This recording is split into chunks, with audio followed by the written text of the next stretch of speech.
All right, welcome everybody to another week of team training. This is a team prosperity training that happens every Tuesday at 12 p.m. Eastern, 9 a.m. Pacific. We go into different parts and components of our business model. We also go into different ways to progress your professional development, get ahead of people internally inside the industry as well as outside, how to get out of your own way, etc. So we do things differently from week to week. And this week, we're going to be talking about really how to get ahead of agents in this industry. But before we do that, um, the the the trainings that we do week to week are always, or most of them are posted in the YouTube channel, on the Facebook group, and emailed out to you guys. But the last week we have covered the two-step process to convert debt to wealth. Remember, step one of that process is eliminating the bank's profit. Bank makes way too much money off of us, and when we understand that and we eliminate that bank's profit, what happens? It becomes seed money for things like retirement, if they want to start a business, if they want to do any of these things they want to do. That creates the money. It's found money. It's seed money, right? And then once we eliminate the bank's profit, we can take the bank's position in things like arbitrage, offset, wealth creation. These can be independently of used independently of each other, or they can be combined for the full strategy. So once again, for your own education, your agents, this is a backlog in the YouTube channel. It breaks down step one and step two. Really, what we're going to do today is concentrate on how to get ahead, like I said, of the agents internally in this industry. But a couple of quick things before we do. We just started another 12-week year. This is an extremely important process. If you're not doing this directly, do it on your own. And then I encourage you, when the next one comes up, to be part of it. Because what happens is, if you don't understand the emotional cycle of change, then you will get trapped into starting and quitting, starting and quitting. What does that mean? It doesn't matter whether it's a personal goal or a professional goal, losing weight, trying to start a business, whatever it might be. If you do that, what's going to happen is you're excited about the end result. It's called a candy high. You're just because you're excited. You're excited. You don't even really know why.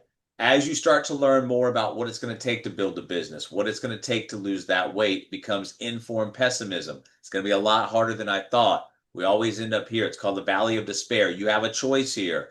You can quit, start over, get a new candy high, and repeat this process over and over and over again and never get anything accomplished, or you can power through to what we call hopeful realism, informed optimism, and success. What is this backside? It's just pressing through the valley of despair to get to the other side versus quitting, starting that process all over again. So understand how to get out of your own way, understand the true value of this moment in terms of what you're doing, and also the importance of measurement, accountability, and reflection. And the other thing I'll say before we start today's training is a lot of you will get better if you just do the activity. You're so afraid of making a mistake that you won't do the activity. Your worst phone call that you ever make, the most botched phone call you ever make, will always be better and trump and win against no phone call being made. So don't worry about making mistakes. Those are part of the process. Those are the building blocks. Those are the steps to success. What you need to worry about is not ever doing what you need to do, not making mistakes, not progressing, not getting to where you need to go.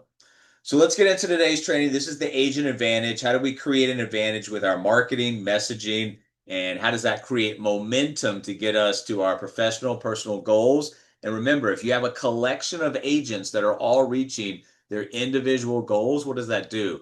Creates a ripple effect for organizational goals that will be reached as well. When we look at marketing and when you look at creating a marketing advantage, what does that mean? Well, as an agent, you have to understand marketing is nothing more than a process. What does that mean? Well, you have leads, you have prospects, you have customers that end in revenue and income. But really, what does that mean for you? And what is the advantage part of this? Well, the advantage is understanding you've got different sources that your leads come through. Do you have them? How many of them do you have? And is it something that you can go back to on a repetitive basis? So you have sources that create leads. You have the prospects, and these are just expectations. Prospects are nothing more than leads. If you don't have enough leads and prospects, what you do is you start to value them too much versus having a steady flow, and you understand it's just a numbers game. We're just sorting those people out. The expectations is that out of those leads that you brought in from those sources, certain people will be disqualified. Certain people will never pick up the phone or will never attend a meeting. But a certain percentage of those people will be your core client prospect that you can take into the ecosystem and help them out financially. And that creates the results. So understand your sources. Where do you get your leads from? Understand that out of those leads, there's expectations, and a lot of those expectations are going to be disqualifications. And then you're going to have your results. And if you know your numbers, then it's a lot easier to build your business, throw velocity on those numbers, and then teach other agents how to do the same. You need to think like a business owner if you want to get ahead of other people in this industry. What does that mean? Well, it means don't think of your business as a financial services producer, not building a book of business, but how do I build a business? How do I create a better client experience, partner experience? How do I create more efficiency, more automation? How do I make my business work for me and my partners instead of us having to work for it so much? And that means that you understand there are two types of conversations. You have marketing and you have networking. If you are marketing and not networking, or networking and not marketing, you're missing out on a whole other side of your business that will create clients, partners, revenue, income, and growth. Networking is pretty easy, guys. It's one of my favorite things to do online. Just ask questions. Hey, what do you do? How long have you been doing it? That's great. What do you like about it? What do you not like about it? Why'd you get into that particular business? What you will find is by asking questions and showing interest in other people, you build interest in what you're doing, because those questions are getting information that you can interject yourself with a potential way to help them avoid a problem, solve a problem, get to a goal, whatever it might be. So it's not about me, me, me, me, me. It's about understanding that letting other people talk will get you further than you talking all the time. Networking is just out there, getting to know people, showing interest in what they do to build interest in what you do. Also, you have to understand and you have to preach out there, our advantages of what we call the office relocation. We don't have physical offices. We don't have rent. We don't have utilities. We don't have cubicles. We don't have all those computers that we need to buy for expansion.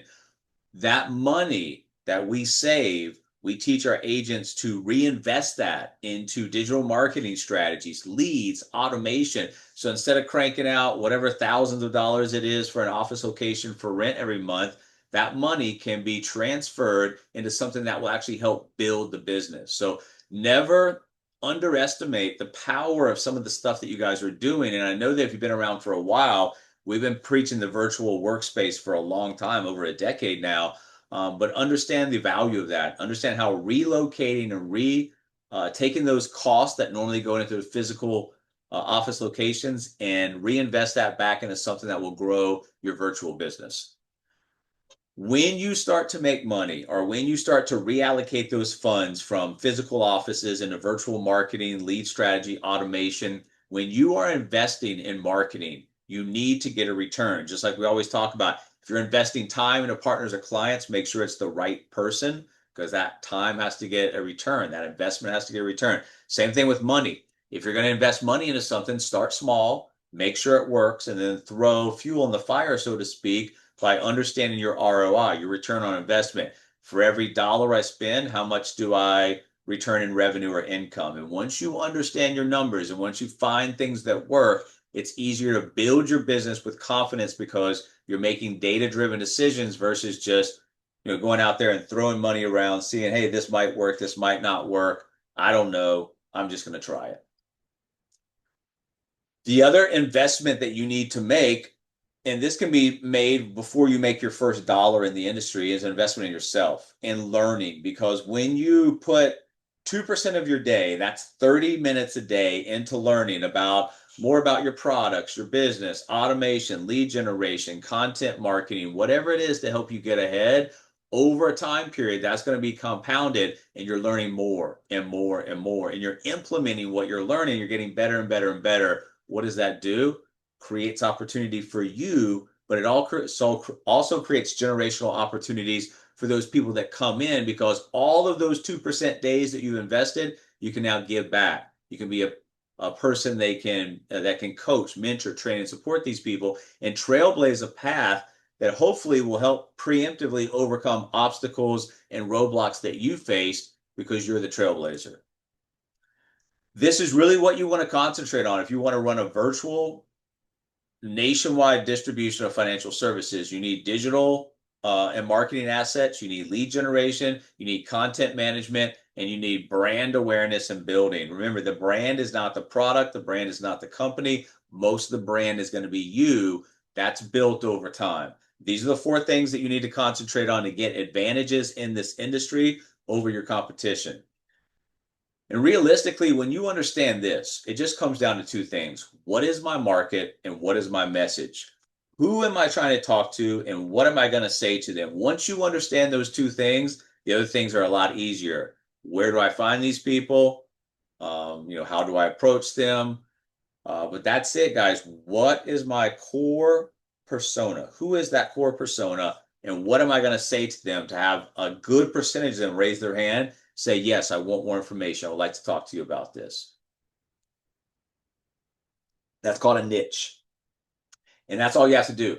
You don't have to worry about diversification of different types of partners and clients because that happens naturally through the course of building agency build out.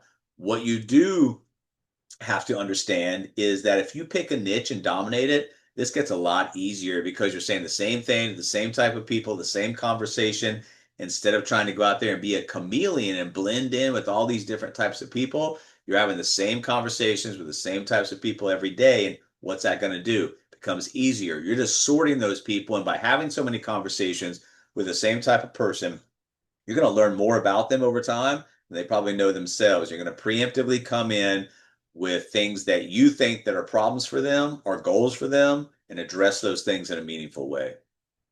When you target specific people to create a quality audience, what does that do for you? Well, it gives you advantage because when the rest of everybody else is having to sort through these four people to find their one person that there is their core prospect that they can sell their product or service to, that's a lot of hard work.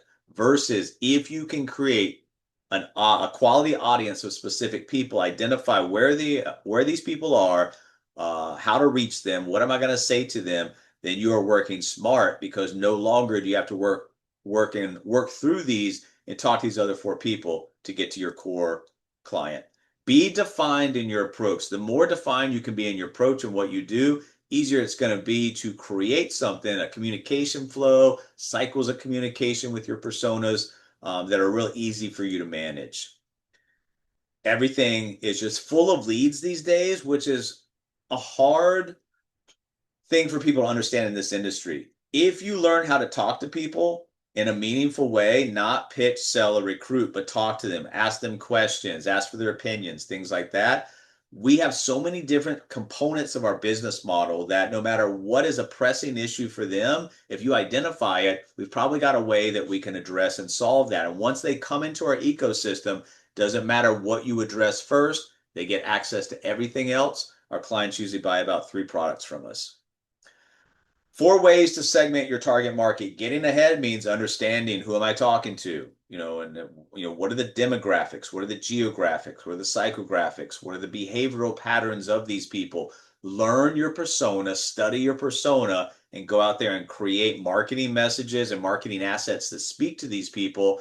Once again, if we go back to what we are just talking about, if I don't have a persona and I'm talking to all different types of people, you can see how now I'm not really authentic. I've got to try to blend in and be something that I'm not versus going the other way and knowing exactly who I'm speaking to, what I'm going to say, and probably after a while, what they're going to say.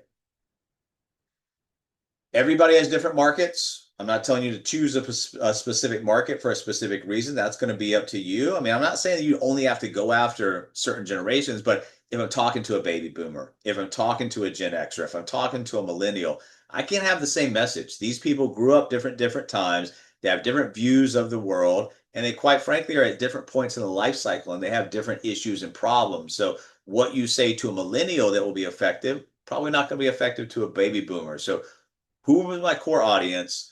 What are they dealing with? What am I going to say to them? It becomes a lot easier to market if you know all of these things like we're talking about and can target. The disruption, whether it's on the partner or client side, is going to be found through the communication, the conversation. You're not sure what they're going to find as the value of disruption, whether it's our client education, our partner opportunities. You don't want to be preaching a value point that's not important to them. Let the value points come up to them. See what they're excited about, see what they're most interested about, and hone in and target in on that. Our core message, guys, on the client side is debt to wealth. If you're out there, if you're an insurance salesman, you're a financial advisor, a financial coach, whatever it might be, we aim to address the problem and not our position. What does that mean? Well, we understand there's too much debt and too little wealth in this country. So what do? We create a simple and proven two-step process to convert debt to wealth.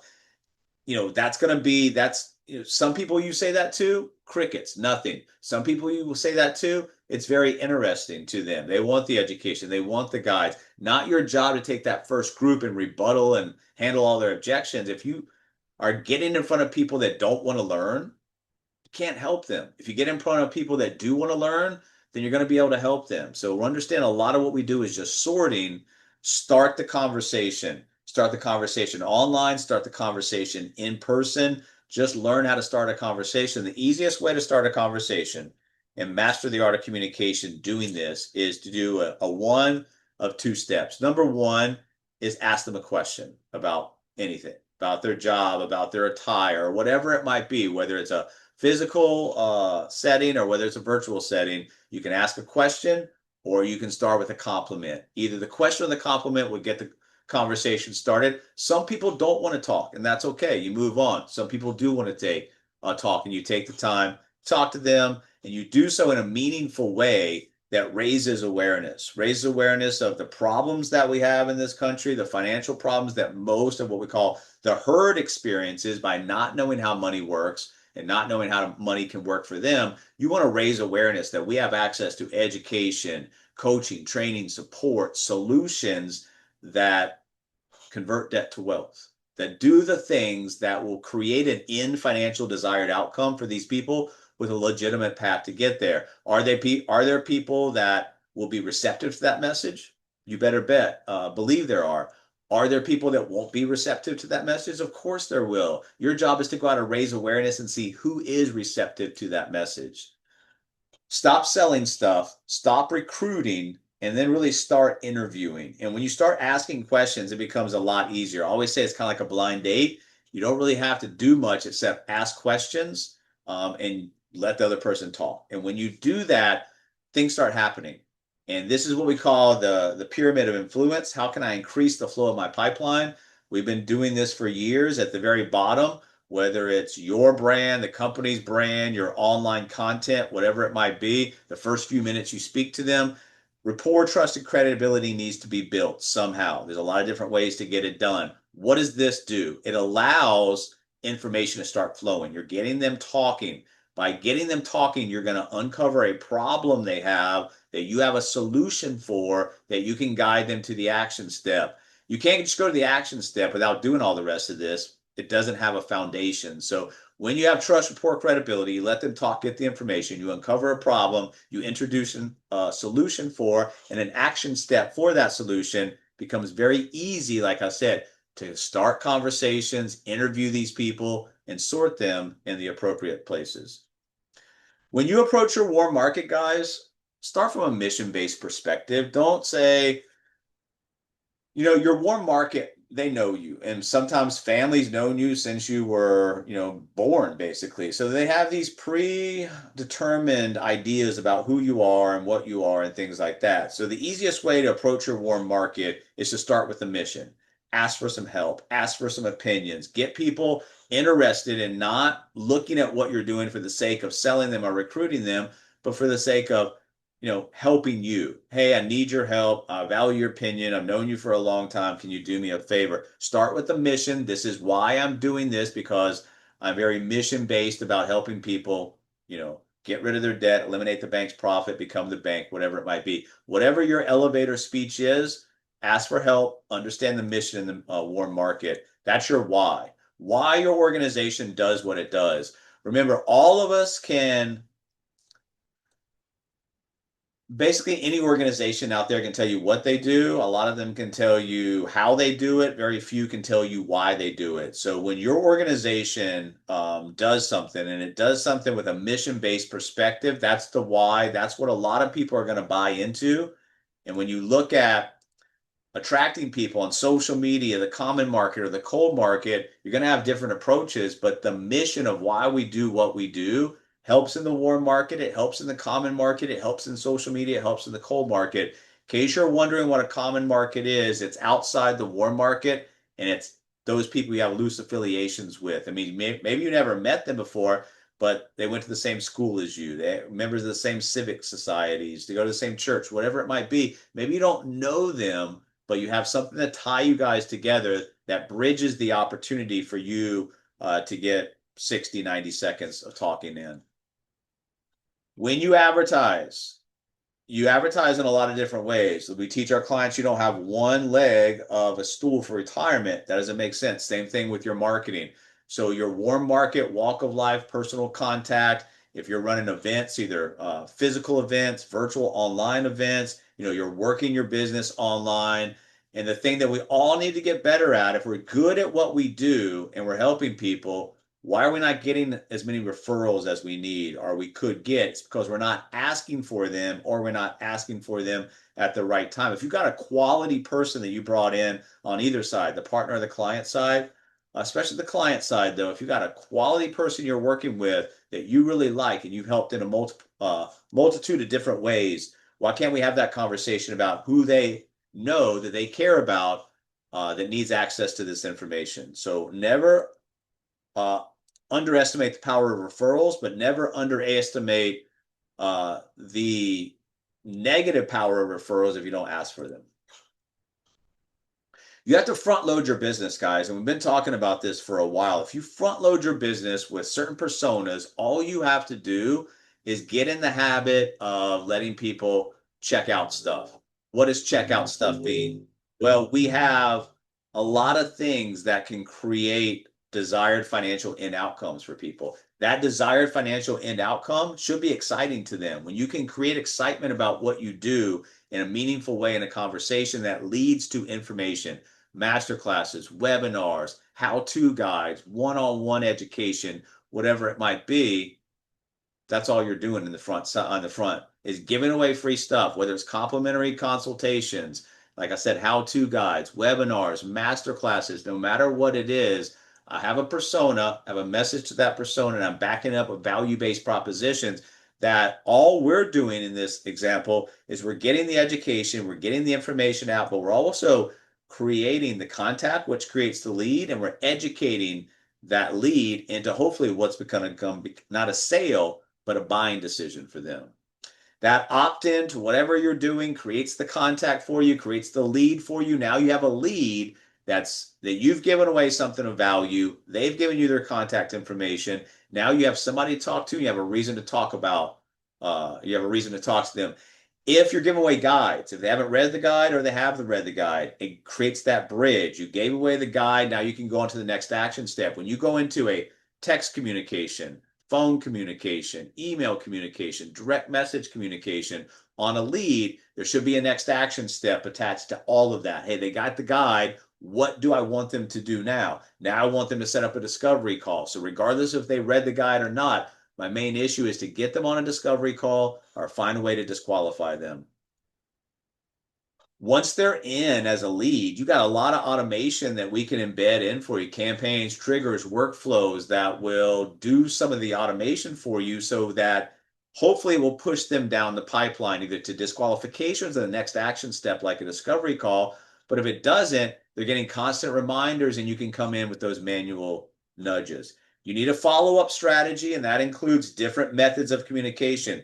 If my preferred method of communication is text and you never reach me in text, you're falling short because I have voicemails that are old that I haven't listened to, emails that may go into spam or junk. So you need to find the way they want to be communicated with and give them a communication in all ways, but make sure that you include their preferred method of communication. All of this is leading to discovery calls, online meetings, and this is where you create outcomes. So if on the discovery calls, on the online meetings, You may have done this 100, 200, 300 times for some of us, but it's going to be the first time they are on discovery call. It's going to be the first time they're on one of these meetings with you.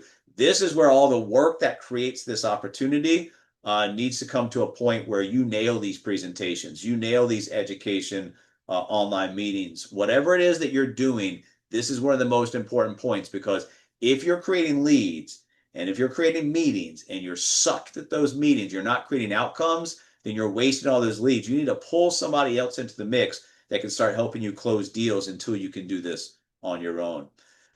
In a meeting, this is all I'm going through. Now, there are other questions, and these aren't direct questions that I'm asking people, but this is all I'm finding out in discoveries. Where are they now? Where do they want to go? How do they get there? What are they willing to do to get there? How do I fit in the plan? That's the 5 points. If you identify these things with a number of other questions, but quarterly you're asking these 5 questions, you can get to a point where you can either disqualify them because they don't have goals, they don't have reasons to reach the goals, they don't have grit to reach the goals for whatever reason, or qualify them. And when you qualify them, you move them to areas of monetization. Remember, you are a brand. One of the ways that you get an advantage in this industry is not be tied to a specific company or product, but be tied to yourself. Have a focus, be genuine, tell your story, be consistent, be ready and willing to fail.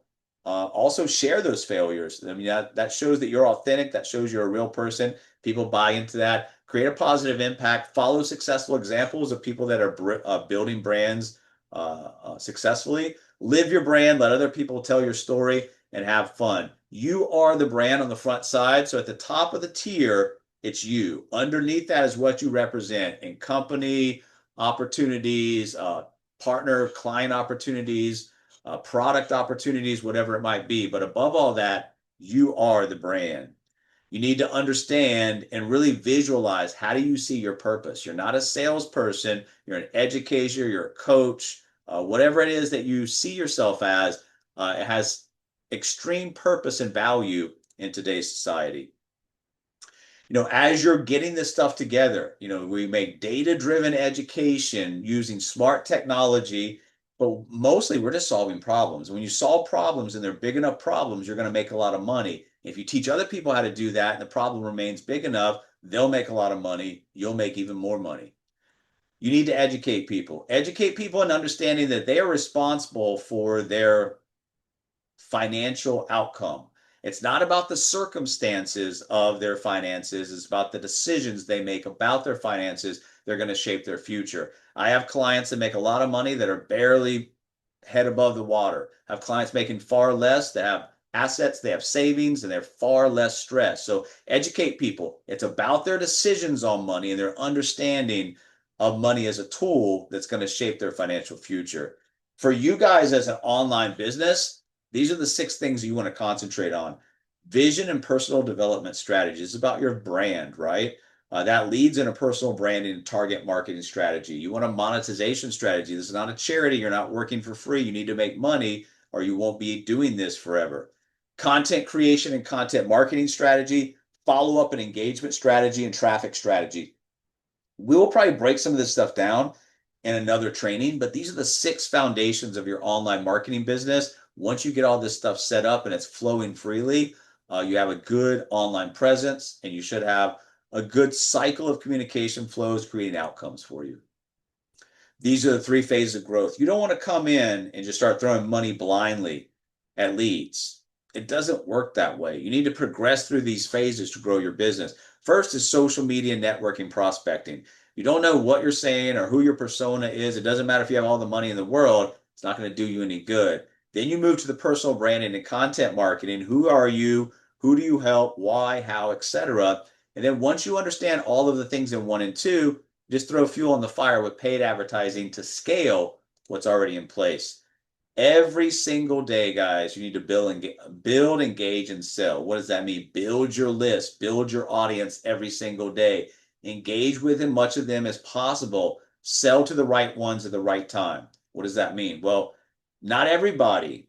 If you go out and you have an audience of 100 people, probably somebody needs tires, somebody needs dental work, but they all don't need that stuff, right? So you're selling to the right people at the right time, but not taking over your online presence to be a salesperson. You need to build the audience, engage the audience at the right point, pepper in the right information to that persona that will get some of them raising their hand and say, yeah, I want information about this. Let's talk about this. Can I get on your calendar? It's about alignment and engagement. Once you find that persona and you develop those messages and the content around that persona, you just engage with that persona and you do that over and over and over again. And by doing that, what's going to happen is a lot of these platforms' algorithms will recognize what you're trying to do, especially like in LinkedIn. Oh, this person wants to connect with this type of person. This is what they do. The algorithms will reward you if you can be specific in what you're trying to accomplish. Consistency is the key. This will beat out 90% of your competition. Inside this industry, people will work it for a period of time. They'll drift and they'll quit. They may come in periodically over the years in and out of the industry, but if you can stay consistent with what you do day in, day out, you will find success and you will teach other people how to find success. In an industry that has this much turnover, if you can find something that works and teach and support and train and coach and mentor, you have a great opportunity to go out there and be a talent scout, pulling people into what we have to offer. You need to run on 90, what we call 90-day madman cycles. The 90 days will get you that initial traction that you need for your business. And then, the 90-day madmans after that will help build, grow, and scale your business. If you're at a point now, you've been working your business for a while, and it doesn't have what you need it to have as far as growth, revenue, income, personal satisfaction, go on a 90-day madman run. Really go all out and see what happens, because the sooner you get that done, the sooner you start laying the building blocks for getting a real business built. Ultimately, what you guys want to do is do whatever you need to do to get your business off the ground. Once you start making money, pay yourself for the time invested into your business, but also take some of that invested into your business into what we call inbound marketing. Because if you have to create all outbound marketing and and you have to do everything on your own from an outbound perspective, it's hard. When you have inbound marketing, when you have leads showing up in your email box, when you have messages to call people back, requests for things, business becomes a lot easier and a lot more exciting to have to manufacture the demand continuously on an outbound level. This will help you in a number of ways, but what you need to realize is technology, if you embrace all the technology innovations out there today, start learning and implementing some of this in your business, you will get far ahead of the other agents who refuse to do this. You can have, AI agents, you can have subordinates creating all content. There's a lot that you can do for yourself without actual investment of time from yourself outside of the time to get this set up on the front end. Be systematic in what you do, because if you do something real great, but you can't teach other people how to do it, there's no way you're going to build distribution or an agency build out. So what are you doing, and can you teach other people in a clear and concise way? If you can, it's probably a good leading indicator you're going to build national distribution in this industry. If you don't do it, if you don't ever begin, it's never going to happen. But the only impossible journey is the one you never begin. So quicker you start, the quicker you start making those phone calls, quicker you start making the mistakes, the quicker you start tripping over yourself and learning from that, the quicker you start making the success steps that you need to build your business. The first thing that you guys have to do, and you would be surprised, I interview a lot of people. Most people don't have goals. Clients don't have goals. Partners don't have goals. If you don't have goals, what are you working towards? Setting goals is the first step to turn the invisible into the visible. So what is it that you want? Once you identify you want, how long is it going to take you to get to that point? What do you need to do that? If you don't have any goals, the rest of that stuff can't align because you don't have an end destination. If you sat in your GPS in your driveway and you have your home address, but you have no idea where you're going, the GPS can't lay out the steps for you to get you there. Same thing. Goals are very, very important. Goals should align with your vision, and that allows you to stay committed, stay determined, stay focused. That's the grit that will get this done. This is how you guys will get advantages internally, externally, get out of your own way, and build this business to where it's going to be something that you will be proud of, and your partners and your clients will create a win-win-win situation.